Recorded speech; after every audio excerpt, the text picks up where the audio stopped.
All right, welcome back. Steelers rookie minicamp orientation is now over. All the draft picks in town. Devin Bush signed his deal officially today. Gets about $19 million totally, fully guaranteed, $11 million up front.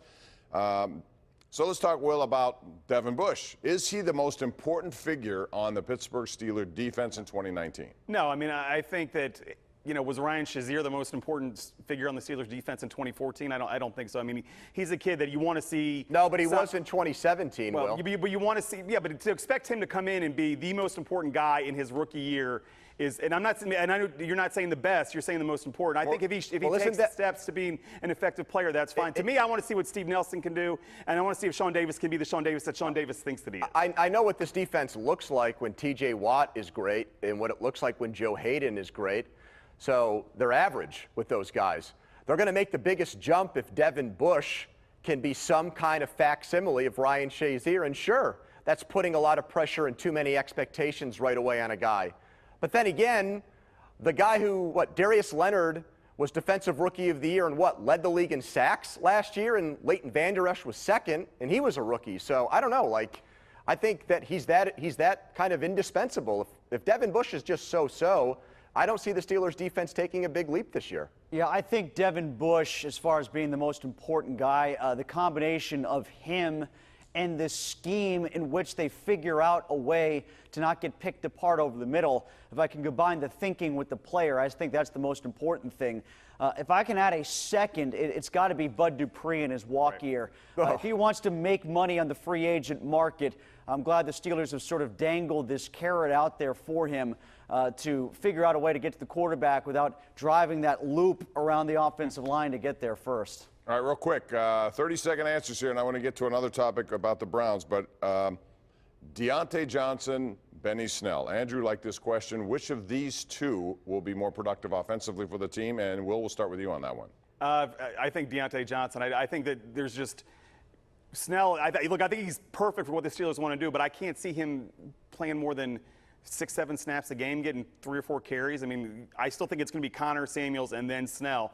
Johnson's a guy that if he can give them something, especially in the slot early, if James Washington can take that step outside, I think he's the guy that's more likely to make an impact early than Snell. I think Will's right on this because with Snell, I think this whole talk of him being the closer for Connor is overrated. I agree. I think Snell is only a more important factor than Deontay Johnson is if Connor gets hurt and they have to rely on Snell. I would prefer Johnson. That's why I'm going to say Snell, because there's going to be a handful of games this year where Snell is their #1 running back. You could set your watch by that. Connor's not going to play with the way he plays a full 16-game schedule. And I think the Steelers tip their hand, guys. Jalen Samuels is not going to be a traditional running back. They don't have a really true, legitimate backup tight end. Grimble is basically, guys like him grow on trees. I think you'll see Samuels as an H-back and kind of a quasi-tight end for them this year. All right, I want to talk about the Browns. They believe they're the new Patriots. Everyone seems to have them winning the division and going deep into the playoffs. At least if you look at some of the Vegas odds, you'll come to that conclusion.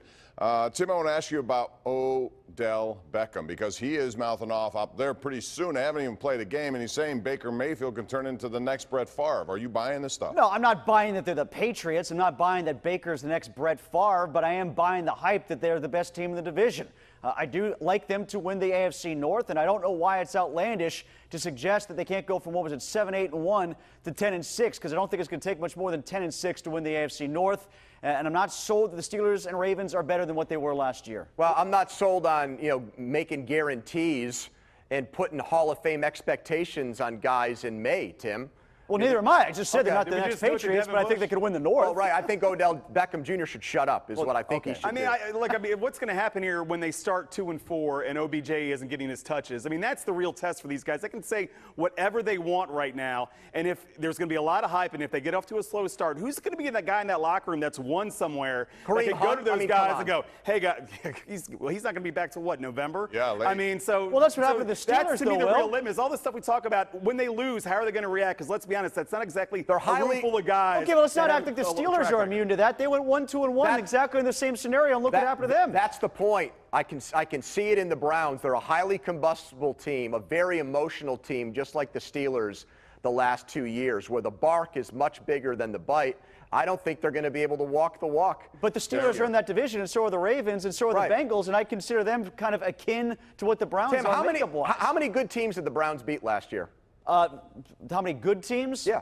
Probably not many. One. They beat Joe Flacco and the Ravens when Hugh Jackson was still the coach. They went 1-5-1 against winning teams. All right. Let's calm down with them. We got to go to a break on that note. We'll soon revisit that, I'm sure. And keep in mind, if it gets combustible, they have a first-year rookie head coach. How's he going to deal with all the egos? That should be interesting to see. When we come back, we'll talk about a souvenir baseball. The fan has it right now. He's not giving it back, should he? That's next when we continue on the #1 Cochran Sports Showdown.